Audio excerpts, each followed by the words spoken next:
Greetings and welcome to the Dividing Line. I think I didn't hear any music, so what's going on? Well, okay, then I don't know, but if you give somebody a countdown, that means you want them to go. Not gonna play music.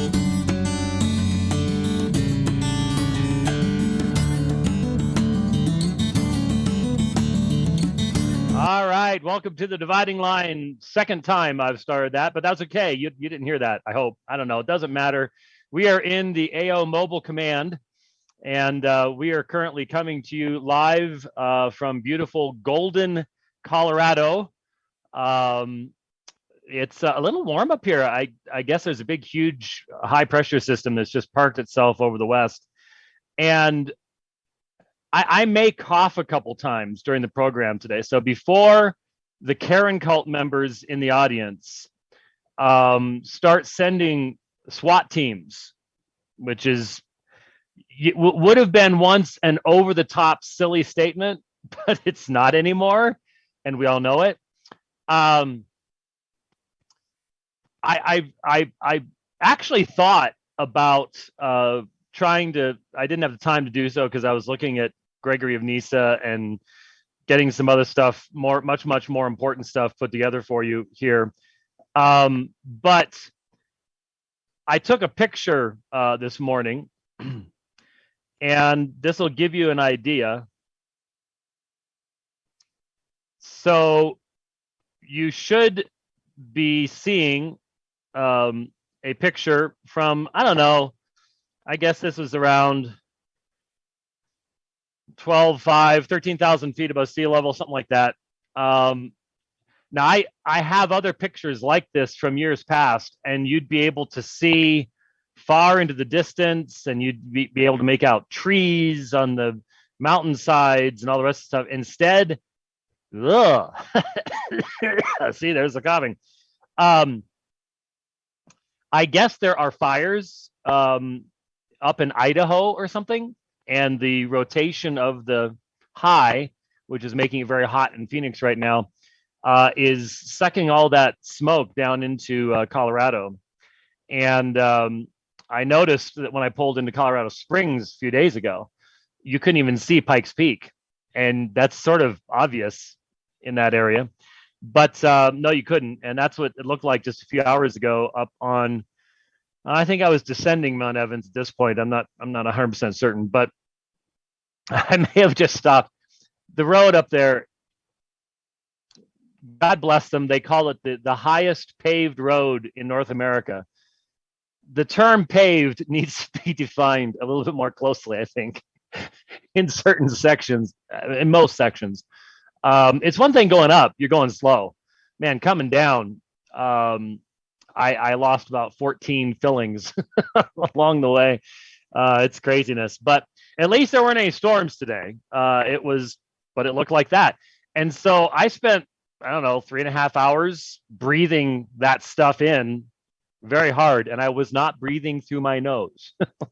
So my lungs are like, could we get rid of all this now? And yeah, has nothing to do with COVID. Has nothing to do with leftist liberal policies. It has to do with life. And the fact that my lungs would like to kick all that stuff back out after I sucked it all in there. But it was beautiful up there. And I don't know if I'll ever get a chance to do it again. So I just decided I need to get back up to Evans. The parking lot there is at 14,130 feet above sea level. Ken Gontar has told me that above 10,000 feet, pilots have to have oxygen. So I can guarantee you when you start that climb, you're already above 10,000 feet. And I didn't see anybody there offering oxygen to bicyclists at all. I looked, but there wasn't anybody there. So I guess we're not as important as pilots. But I'm going to try to put some of the pictures up on Facebook later on. Because there's sort of a beauty even when you can't see everything all that clearly. There was still I got some really neat shots, and things like that. But I'm just thankful to have had the opportunity to get back up there again. It's been a couple of years. Didn't go up there all that fast, mainly because I have something coming up on Saturday that I will have to do really fast. And so let's just say that it's very clear now that I am on the other side of the hill. That was a phrase, getting over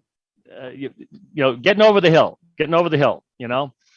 Well, the sad thing, if you're a cyclist, is you have all this data. I've been using Garmin for years and years and years. You put that into either the Garmin app or the Strava app. It's got thousands and thousands of rides that it can analyze.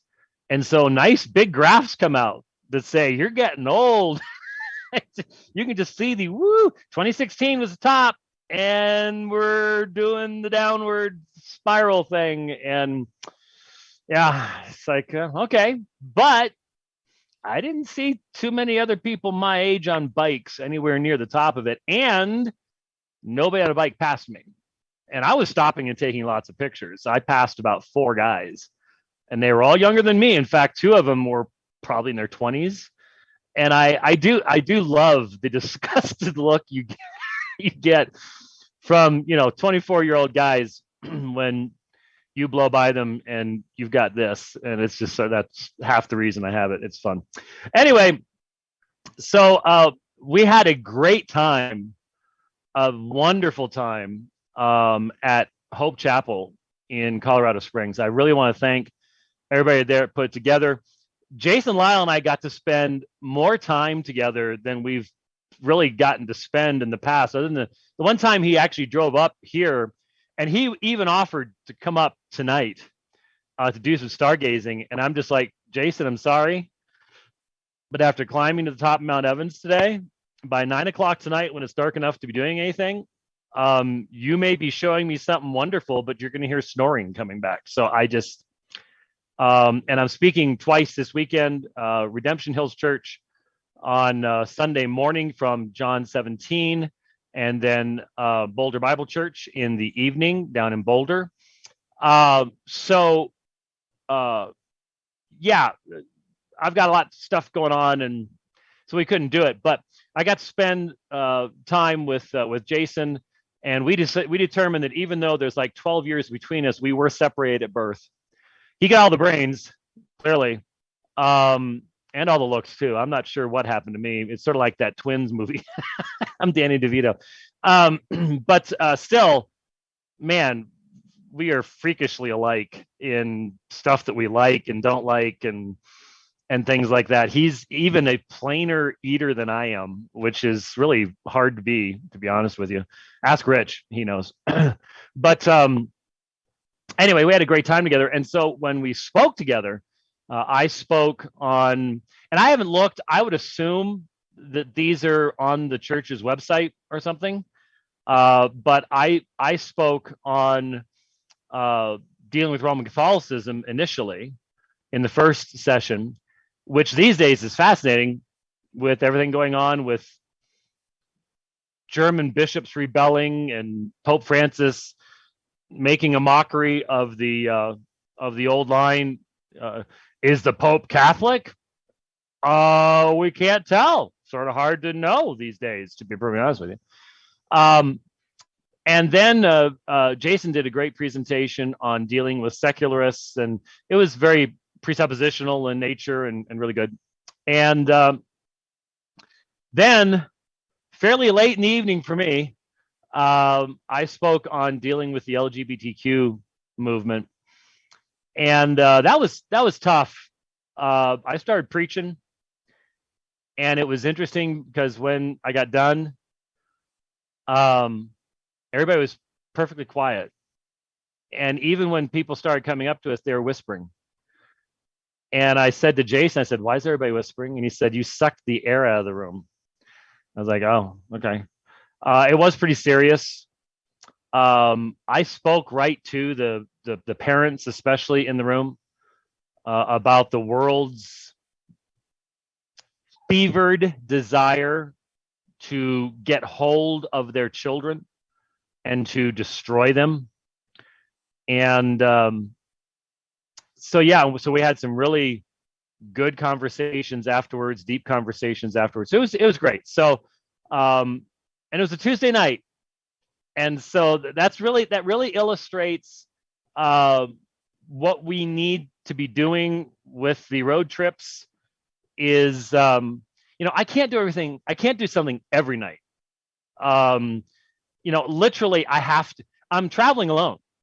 I suppose I shouldn't say that, but we it's pretty obvious. I don't have anybody operating my stuff here. I do it all myself. I do all the setting up and breaking down of the RV.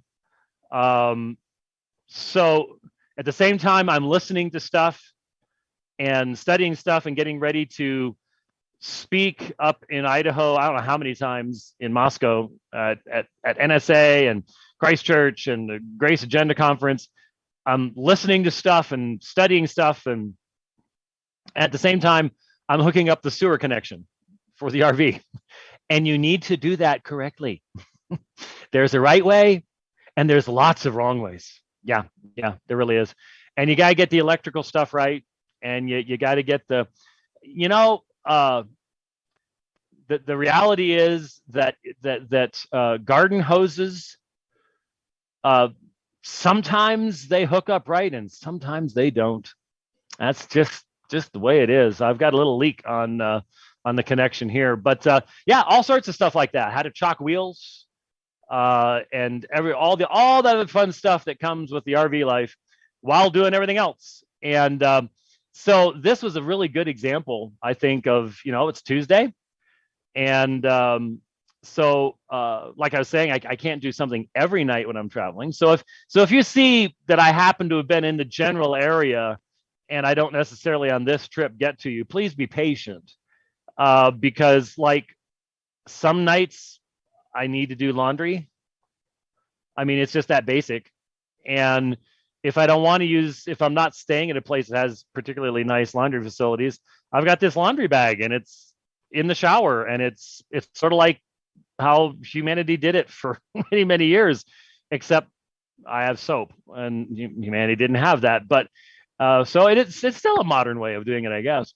But so there are some practical things sometimes need to be done, and like cleaning up and stuff like that. So it's an interesting life, but it was so neat. I'm not going to go into details, but it was so neat to be able to talk with people and look into people's eyes and all that neat stuff, which is what you can't do like this. I mean, I can look at Rich, even though he's got his camera off and he's probably snoozing about now. But that's not the same thing. And I don't care even if you're talking with somebody that way. It's just not the same thing. You saw what happened when Jason and I were together. That would not have happened over Zoom. No way.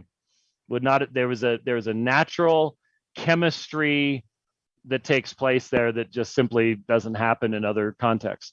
So looking forward to seeing folks this weekend. Some of the folks came down to Colorado Springs, said they'll be visiting when we're up here in Denver. Thanks to all the prayers for the few of you who prayed because I had to drive I-25 between Colorado Springs and Denver. It seems that CDOT, Colorado Department of Transportation, has decided that section needs to be under constant construction. It has been for years. I spoke at that church in 2019, and I drove through the same mess 2 years ago that I then had to drive through. And Rich warned me. He told me, he said, in that construction, you've got narrow lanes. You have those cement concrete divider thingies right up against the lane. And people think it's the Indianapolis Speedway. They're flying through there. And it's one thing when it's a car, but a couple times I'm in the right lane and I'm as far to the right as I can get, but there's only so far to the right you can go. And semis, full size semis, are blowing by me. They're not even speed limit. What's that? It's a speed suggestion, nothing more than that. So yeah, it was fun. We made it, no damage. Yes, we are fully insured, but yeah, we made it. So I aged significantly. I think it was more white in my beard as a result of that. But anyway, so anyhow, hope you're looking forward to more of these in the future. I will be at just go to the now. Rich, did I see correctly that the calendar has been in some way connected to the app? That there's a connection there now, so that if you have the ANO app, that is correct. Good. All right.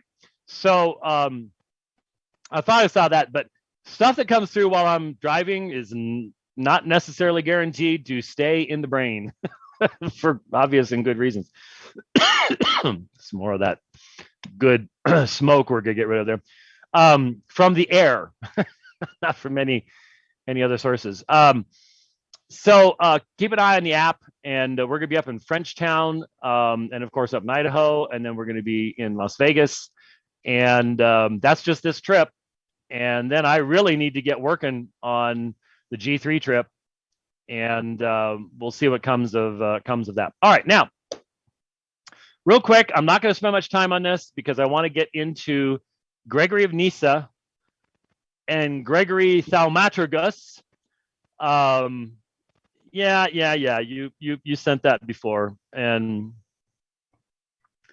yeah, I'm at an RV park in Golden, Colorado. And Rich is sending me pictures of these old ancient things, and he thinks I'm going to share it, and I'm not. But I'm going to tell you something. I'm looking through my windows on this side at a bus size RV. There's one over here that I think is bigger.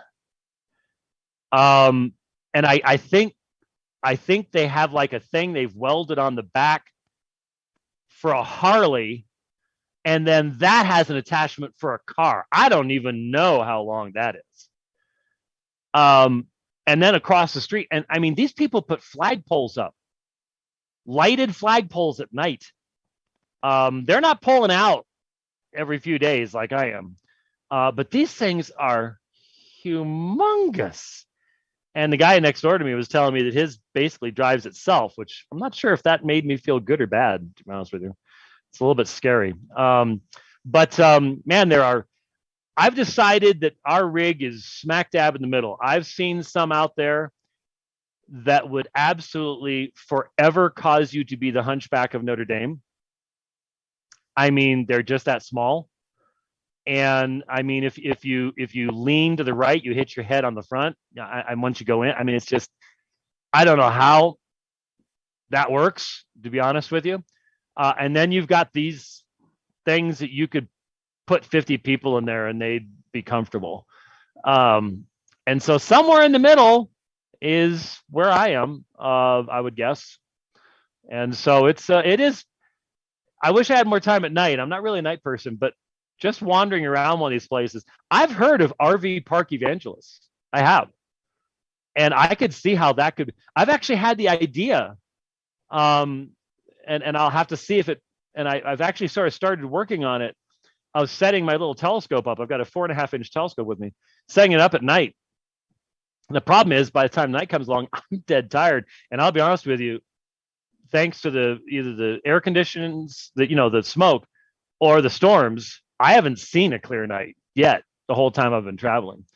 But it would be cool if you put something out like that. You'd attract people, because people walk their dogs, and they're very friendly, very, very friendly. The guy over on this side, I said, yeah, I'm going to be here about 5 days, something like that. And he says, oh, okay, all right. I told him I was going to go for the ride today. He says, hey, I'll keep an eye on your rig for you. I was like, cool.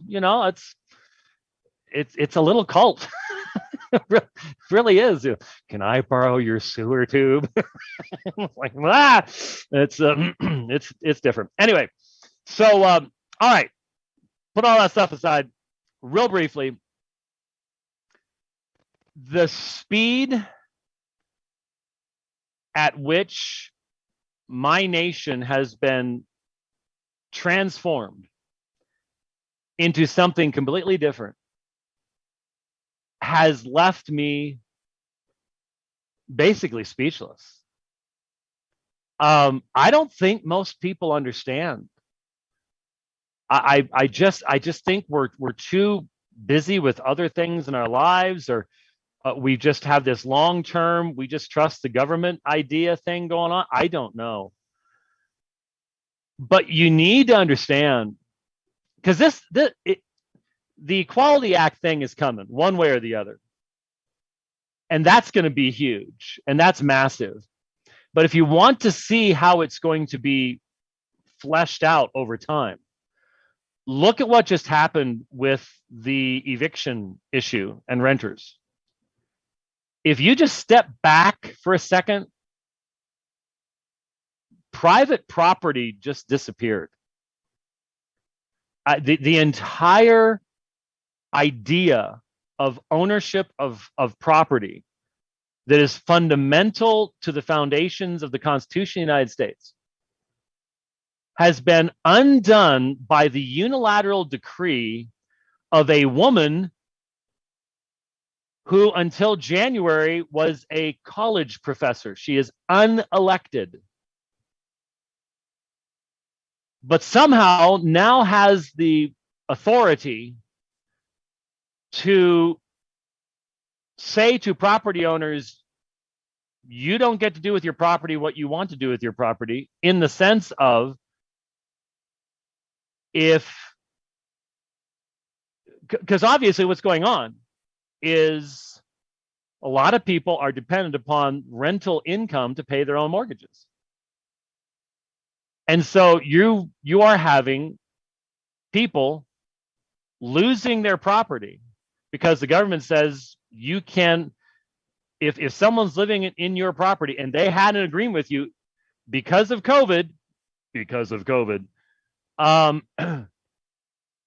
they can now live there for free, and you can't get rid of them, and you cannot recover that investment. And if you lose, if the bank ends up with your property, banks, who did banks support and who did banks give money to in the election? Wow, that's interesting how that works. Yeah, I mean, and Biden, who again, I don't think is with us any longer. He is the perfect Manchurian candidate. But and maybe they didn't even want him to say this. Maybe they'll eventually just start excluding him from the conversation so he won't say things like this. But he basically admitted, yeah, we can't find any legal experts that say this is actually constitutional, but we're going to try. Aren't these the people that allegedly swore an oath to uphold the Constitution, not destroy the Constitution? But then again, an oath requires a worldview that has a judge in it. And so oaths, once you have secularism, why do you have oaths? What are you swearing by? Why should ugly bags of mostly water swearing something if they're the highest thing there is? What does it matter? Who cares? It's literally like trusting Slick Bob at Slick Bob's used cars, where you can see the pile of sawdust under the transmission of the vehicle, and he gives you his oath that it's in great shape. Yeah. Okay, great. Wonderful. That's where we are now. Wow. And so if these folks, if this regime is so blatantly willing to be utterly lawless, a law unto itself, I wonder how many Americans even understand, or people anywhere in the West or around the world, look at what's happening in South Africa, really understand that line that they've heard many times before. And that is that we are a nation of laws, not of men. What's that supposed to mean? Well, given what we've discovered about the educational system and about the teachers' unions, I'm sure they've been lied about anyways. No culture can possibly last when the laws that define it on Monday are different on Friday. You can't. That kind of inconsistency will destroy any people.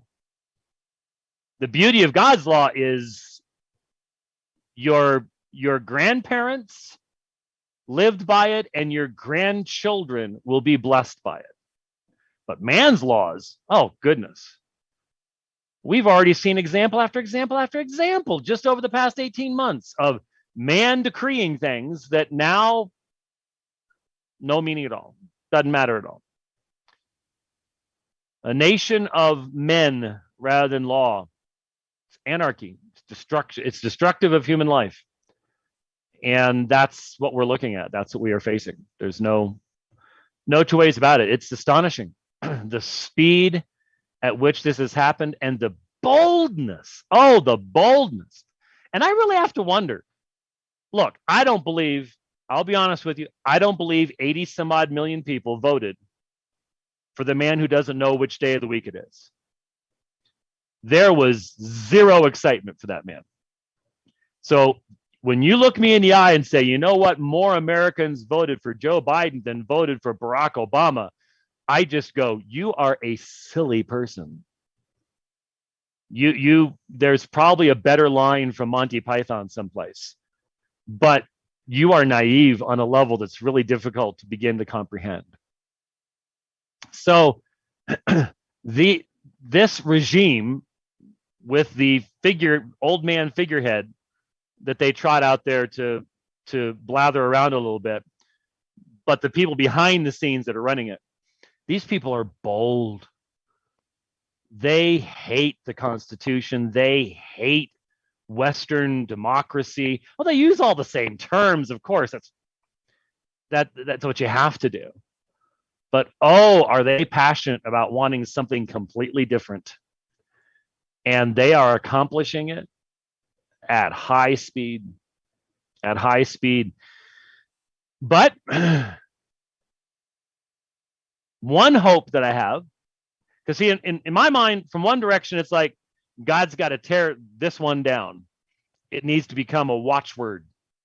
Remember what we had and lost it because we became focused upon our things and our comforts. It would be an incredible example. But another possibility is these people who think themselves, they profess themselves to be wise. Oh, are they wise? My. These people have it all figured out.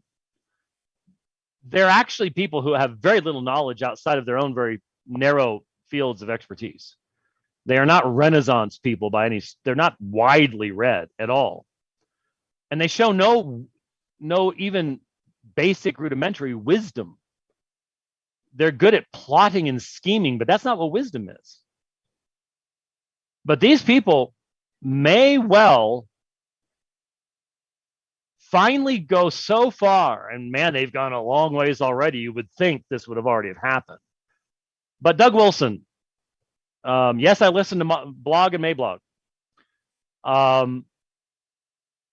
made the argument a couple days ago that eventually at some point you're sitting in the room and you've been putting up and you look across the room and your eyes lock with another person and there's an instant of recognition. You too? And then you look around and there's a bunch of people in the room that are looking at you going, this is not right. No way. Is that going to happen? Could. Would that be a blessing from God? Oh man, would it ever. We'll see. But right now, the boldness of these people to just simply say, we know what that Constitution says. We don't care. We don't. It's from our perspective, it is doomed. It will be gone before long anyways, so why should we care? We will continue talking about it and we will continue feigning allegiance to it, but we hate it and we will get rid of it. All right. Sorry, I went a little bit longer than that I should have. So a couple weeks ago, when we had our debate right before I left, last program before started doing everything here in the mobile studios, which, as you know, is just the den at the back of the fifth wheel. So my understanding is if a fifth wheel is going to get damaged, this is where it normally ends up happening. Somebody taking a turn too tight, not seeing something. I can see how that can happen. Oh, my guardian angel is working overtime. There's no two ways about it. Anyway, we looked at Calvin, and for me anyways, and other people said it was too, enjoyably spent some time in some deep contemplation of the doctrine of the Trinity and Calvin's place in that. And we really did not scratch the surface, to be honest with you. There's a lot of scholarly literature on that subject, and there are a lot of people who think that Calvin was in error in criticizing some formulations of post-Nicene orthodoxy while clearly showing an understanding, and sort of arguing that a closer reading of, like, the great Cappadocians, Basil, Gregory, and Gregory, maybe reading them closer in their own context rather than as interpreted down through the centuries might be a wiser way of doing things. Maybe we'll have time in some context to look at that, and I would say to you, that's important stuff. It really is. It's easy for us to dismiss that kind of thing, but the language that we have inherited to speak about our own theology comes from history. And the more we recognize those sources, the better equipped we're going to be to properly handle what some people call the great tradition that has been passed down to us. And one thing's very, very clear. If you do not study church history, you will not be in a position at all to critically analyze the traditions that your own church embodies. And every church embodies it. And as I've said a million times before, if your church pretends it doesn't embody a certain form of tradition, that means it is not even beginning to try to analyze the traditions that it actually does have. That's one of the biggest problems of fundamentalism in general, not every fundamentalist, but in general. So anyway, a quote was given, and I mentioned at the time that I wanted to get to it, and it's from Gregory of Nissa. So we need to differentiate all our Gregories. There's lots of, for some reason, there are a lot of Gregories in church history. Gregory of Nissa, Gregory Thaumaturgus, or Neo Caesarea, something, whatever. And then you've got popes, and then they have Roman numerals after their Gregories, including Gregory the Great. So you got to know who you're talking about, or you get really confused. So there was a epistle that has come down to us through history. It's called On Not Three Gods. On Not Three Gods, written to Ablabius, Ablabius. Ablabius. Must have been a rough pregnancy, but anyway. And Ablabius has written to Gregory and has asked him the question whether it is appropriate or inappropriate in light of the doctrine of the Trinity to speak of three gods. Now, Gregory's response is not super long. I mean, you can read it in one sitting fairly easily, unless Twitter and Facebook has destroyed your ability to think for more than 15 seconds at a time, which for many of us is exactly what has happened. It's not super long, but it isn't easy to follow. And part of me would like to say there would have been a much more concise way to basically say, since the biblical revelation of monotheism, I can't lean on this because it moves the camera. The biblical revelation of monotheism in Revelation itself is foundational to everything else.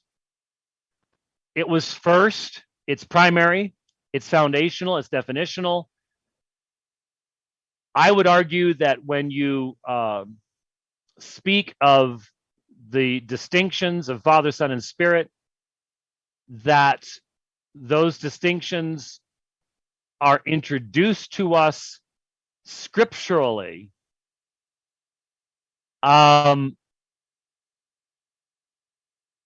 really dependent upon a pre-existing understanding of the foundational nature of Shema Yisrael, Yahweh Eloheinu, Yahweh Echad. Hear, Israel, Yahweh is our God, Yahweh is one. If you were to say this is the key assertion that then conditions everything after it, that would be it. And those of you who've seen me teach on the Trinity know that when I do the triangle thing where you have monotheism, the existence of three persons, the equality of persons, and then the points of the triangle point to errors that come from denying any one of these three. It's very useful. It's in the Forgotten Trinity. What's at the bottom? What's holding the triangle up? Monotheism. So it would seem to me that if someone said, well, in light of the deity of Christ, in light of the deity of the Holy Spirit, can't we speak of three gods?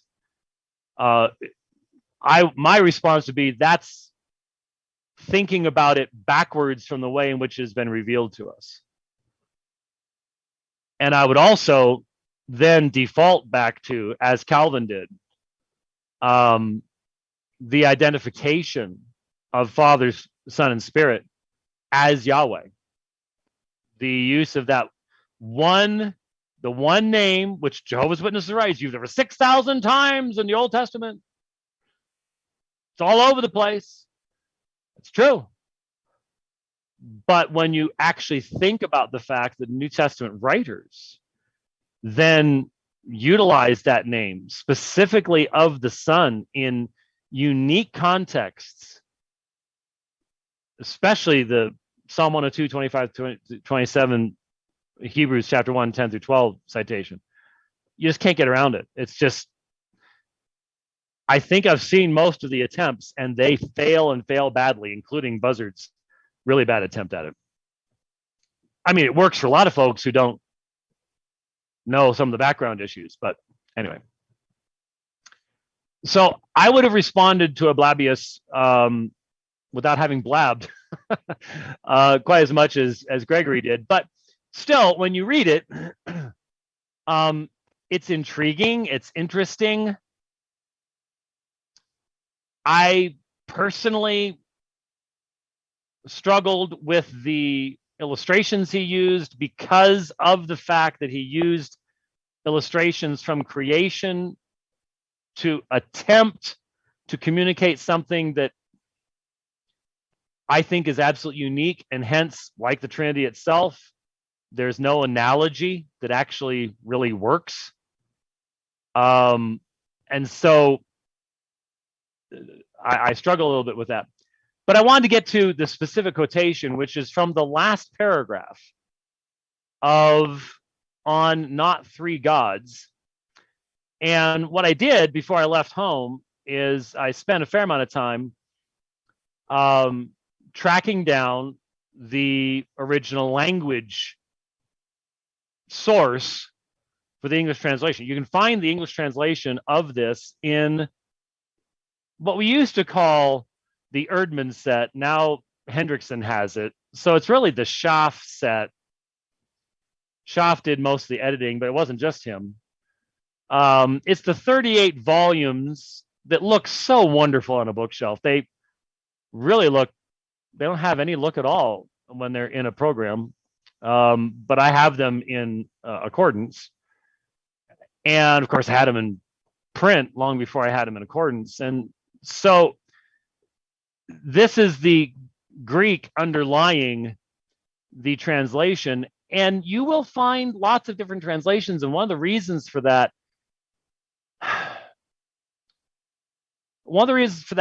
I can illustrate from my own book on the Quran. When I addressed the Quran's utilization of the infancy gospel of Thomas as if it were part of the Injil, as if it were part of the Christian scriptures, which it obviously never was, I translated it. The Greek, and of course people might argue as to whether that was the original, Coptic, Syriac, all that kind of argumentation, yeah. But I had it in Greek, and so I translated it. And there was a real practical reason for that. You can't copyright the original languages. And so as long as you're doing your own translation, you don't even have to jump through the hoops that you normally have to jump through to quote somebody else's work. And so I just translated it myself. And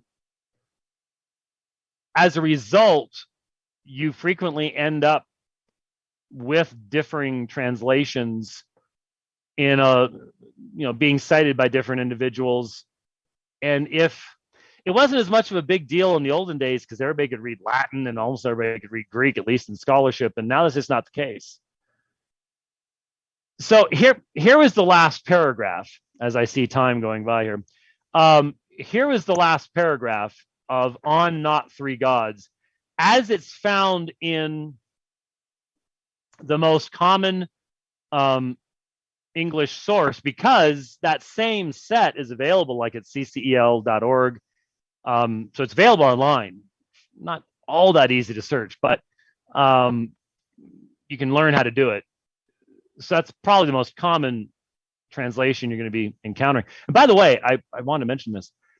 I was reading On Not Three Gods quickly before the program started, and I noticed something, and that this kind of thing I like to notice, and there are a few of you geeky people out there that like to notice these things too.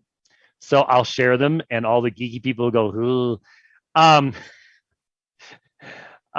Like Chris Honholz. Anyway, I noticed Gregory in a specific section where he was speaking about the divine persons and their relationship. He referred to the Son as the only begotten God. And this is in the English translation. Now, what's interesting is, if you are familiar with the Gospel of John, you know, and certainly for me, by the way, the Gospel of Mark is now out. We haven't ordered it yet because I'm looking for a better way to order it. But man, as soon as I get back, even if we have to do it that way, we're ordering Gospel of Mark. The ECM version is out. I'm not sure if the modules are ready for download yet or not. But anyway, we'll get to it when we get back. But John's being worked on in Birmingham. And for me, one of the most fascinating questions that the application of CBGM technology to the Gospel of John is going to address will be the textual variant of John 1:18, where you have ha monogenes huios, the only begotten Son, which is what's in the King James TR. Then you have monogenes theos, or ha monogenes theos. Both those would basically be rendered as the unique God or the only begotten God. The article might have an impact one way or the other. But I'm really interested in seeing what the CBGM data does with that as far as coherence goes. That's going to be really, really interesting. But the point being that Gregory of Nissa, over and over and over again, I was looking at the Greek, over and over and over again, uses monogenes theos of the Son. So it's very clear that even though he is a 4th century writer, moving toward the 5th century, his manuscripts were, to use the old terminology, Alexandrian. They have the same reading that's in P66, P75, Sinaiticus, and Vaticanus, but not in Alexandrinus. And so I just found that very, very interesting, that this was a regular phraseology that he used. And hence, what that means is he had himself decided that this is the best reading by far, and it's one that we can utilize regularly. Okay, there was a little geeky thing to throw out for textual critical guys. All right, last paragraph in the Schaff set, the English translation reads as follows. Thus, since on the one hand, the idea of cause differentiates the persons of the Holy Trinity, declaring that one exists without a cause and another is of the cause. And since on the one hand, now I'll stop for a second. I would just stylistically, and looking at the Greek, it uses mendes. So I don't know why the translation went this way. It makes more sense to say, and since on the other hand, the divine nature is apprehended by every conception as unchangeable and undivided, for these reasons we properly declare the Godhead to be one and God to be one, and employ in the singular all other names which express divine attributes. So he says earlier on that the question as it was presented, and he recognizes that it could be an objection, and certainly as Muslims use it, it's an objection.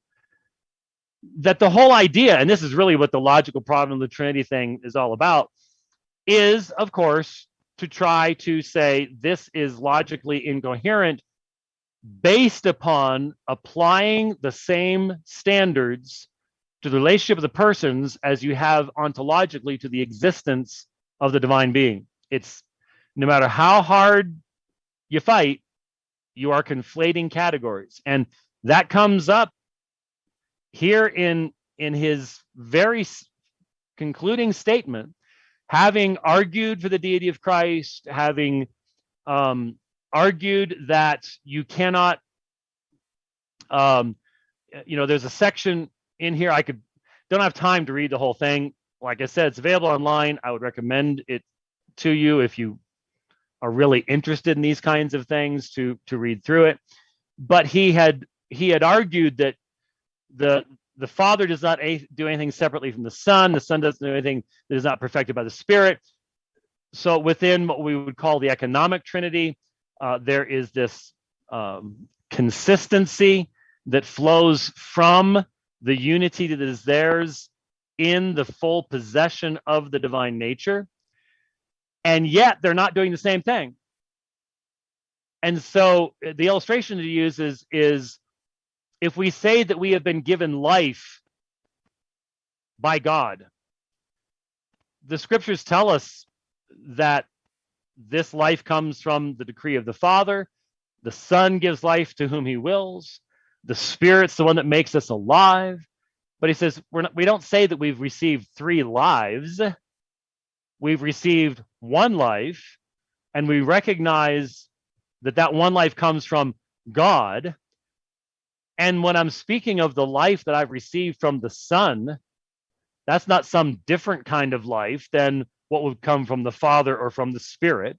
I recognize the life I receive from the Son is in perfect harmony with the decree of the Father, and it's been brought to me by the Spirit of God.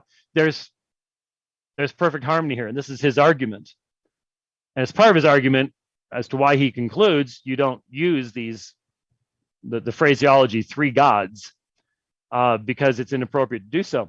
But the point is that even in this final, well, you could identify it as a single sentence. Suppose if this was the living translation of the Greek, it would probably be about 6 sentences. But still, let me read again and listen to how Gregory, and you can't force anybody to do this. Okay, critics can ignore these distinctions and ignore the difference between relationship and ontology, and there you go. But I'm talking to Christians here for our understanding and our benefit and our edification. Since on the one hand, I'm going to go ahead and do the mende. Mende is a construction in Greek language that comes across into English as on the one hand, on the other hand. Okay. And this is it's a somewhat complex sentence because you've got some articles thrown in and an infinitive, but anyways, I'm just going to translate that way.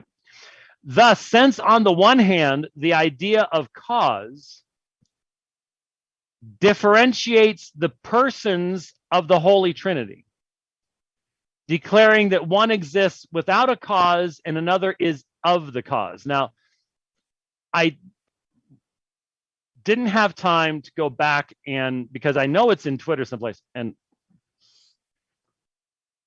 putting stuff in Twitter is like putting it into the vanity. It's same thing with Facebook for me. It's putting it into the vanishing box. It just, how do you ever go back and find anything? It's not, I mean, you can't even edit a post in Twitter, let alone find it again. I imagine somebody probably has a program out there, I don't know, that would go into your, actually treat your timeline as a database and be able to do searches and stuff. That would really be useful. But anyway, Jake used a particular quotation that is different in its phraseology, but I couldn't find it quickly as to what it was. I suppose I could look here and if anyone has, let's put it this way. Let's see how this works. Let's see if live webcasting can function this way. If anyone has the specific terminology quotation of this that Jake used, because it was in his timeline. I'm sorry, I just didn't have time in getting everything set up to go find it. I apologize, Jake. And Jake, if you feel that it's relevant, I have the Greek, and I'll be happy to walk through whatever you think is a relevant distinction or differentiation in the English translation. But maybe somebody has it in Twitter. Of course, there have been times when Rich has gone, oh, see, there it is. And I'm sitting there looking at Twitter going, really? It's not happening on my end. And I don't use one of those fancy dancy. I've used those fancy dancy for TweetDeck and TweetBot and tweet this and tweet that. And they all have problems. And I'm just using the plain old website. And it seems to be the slowest of them all for some reason. But anyway, let's see if someone comes up with that. I had a DM and I thought that might have been it, but it was on a different issue. A troll that has been trolling me. There are some interesting people out there. But the point being that the first aspect of one hand, other hand is differentiation of the persons, not origination, not creation, but differentiation of the persons, declaring that one exists without a cause and another is of the cause. Now, I think the idea, and I think it was the same thing with the Calvin quote, the idea is to introduce an implicit subordinationism, which makes sense from an Islamic perspective. It's not what the Quran did, but that we discussed that briefly as well. I continue to think that is a fatal objection. I really do. That I don't think just laughing it off is enough. And I don't think that, I'm sorry, I just have not seen, actually I don't see I almost never see Islamic exegesis of the Quran the way you see Christian exegesis of scripture. I've read major portions of tafsir literature, and I've just always been amazed at the substantive difference in the Christian desire to and ability to engage in grammatical, historical exegesis of the text. You just don't get that. And in fact, there's a resistance to it amongst Muslims. Some people call it historicization, and if you do that, you destroy faith in the Quran. It's fascinating, well worth expanding on some of that stuff. But anyway, point being, the idea is, well, Gregory is talking about the Father is not caused, but the Son is caused. And so I'd want to look very carefully at exactly what the what anaitios means, what presbuon means, and exactly how it's being utilized and what's being asserted there, but in light of what Gregory says in the rest of the epistle. This is a distinction of relationship. It's a logical distinction. It is never a temporal distinction. And yet, this is the great challenge of Christian theology in discussing the nature of God, is our language is fundamentally temporal. Every verb we use, even when we try to be atemporal in the utilization of like an infinitive or something, it's still in a context. You can't avoid it. And so I'd want to look at those things. But the balance in Gregory is found in the day portion. So, and since on the other hand, the divine nature, the theia, the theia phusis, the divine nature is apprehended by every conception as unchangeable and undivided. Unchangeable and undivided. And Gregory is affirming that the Son possesses this divine nature, this ontological reality, that he's eternally existed as God and in possession of that divine nature. For these reasons, he then says, we properly declare the Godhead to be one and God to be one, and employ in the singular all the other names which express divine attributes. But it's that on the one hand, on the other hand.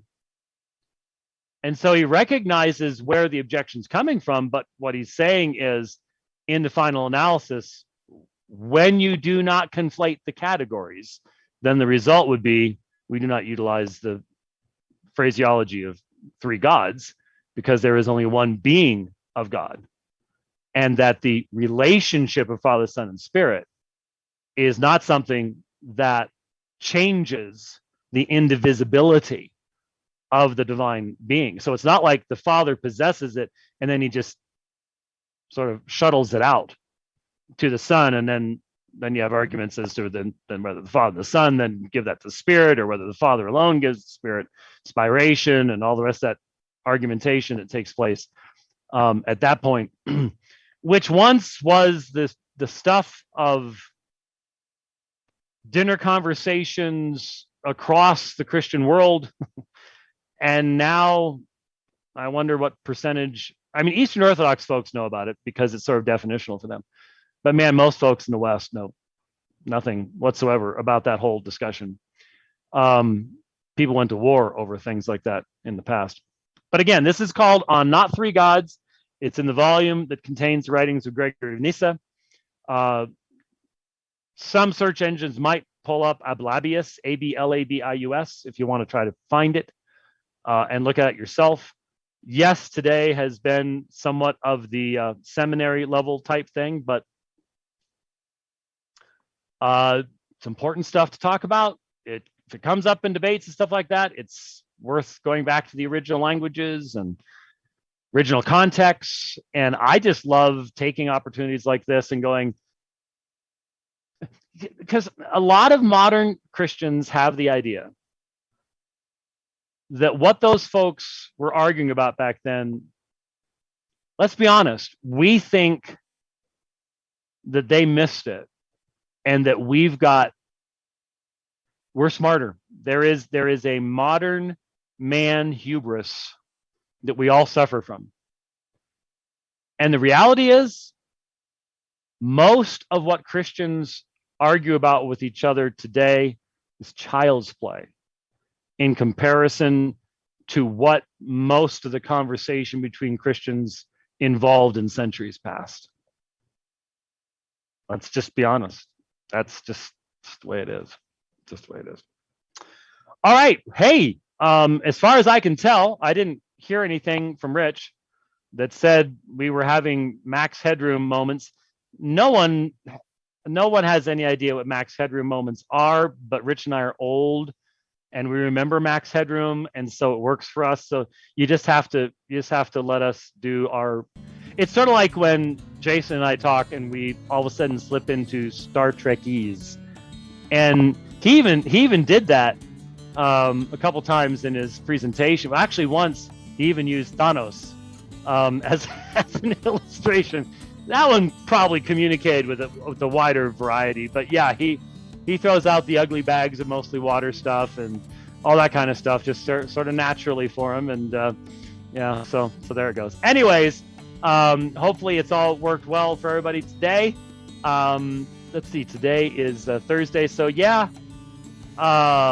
first 3 days of next week are moving long distances and staying over only one night in a place and then heading out the next morning. So we'll just have to play it by ear as to when we can get together. It all depends on if I'm speaking in the evening, weather conditions, road conditions, construction, all that kind of stuff. But if you got the app, you'll know. You'll be the first to know. So hopefully we'll be able to get together early on. I know that first day is a long one, so questionable. But anyways, thanks for watching the program today. Thanks for making it possible yet once again for us to do this. You do so by supporting